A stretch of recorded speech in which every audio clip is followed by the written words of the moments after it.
আজকে আমরা একটি গুরুত্বপূর্ণ টপিক নিয়ে কথা বলবো, সেটি হচ্ছে লারাভেল।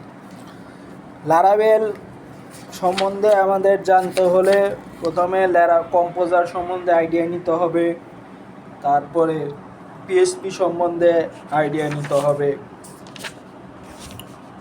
লারাভেল কি আমি সেটিতে যাচ্ছি না, আমরা আসলে লারাভেলের কিছু ফিচার নিয়ে কথা বলবো। এর মধ্যে রয়েছে বেসিক রাউটিং। আমরা এখানে কোড দেখতে পাচ্ছি যে কিভাবে একটি HTTP রিকোয়েস্টের মাধ্যমে আমরা রাউটিং করতে পারি লারাভেলের ক্ষেত্রে। এখানে কিছু কোড আমরা দেখতে পাচ্ছি লারাভেলের।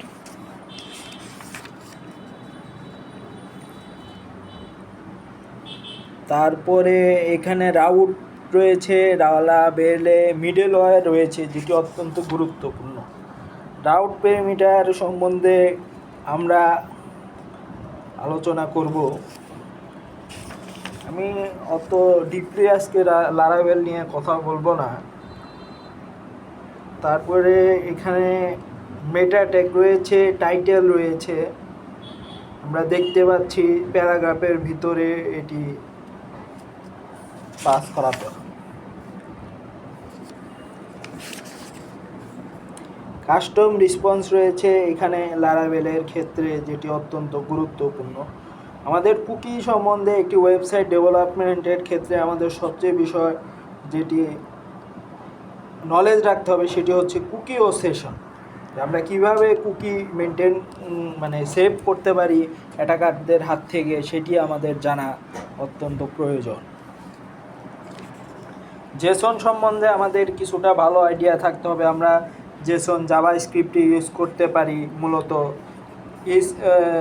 পাইথনেও জেসন রয়েছে, তবে সেটি আমরা জাভাস্ক্রিপ্টেই আসলে মূলত জেসনটা ইউজ করা হয়।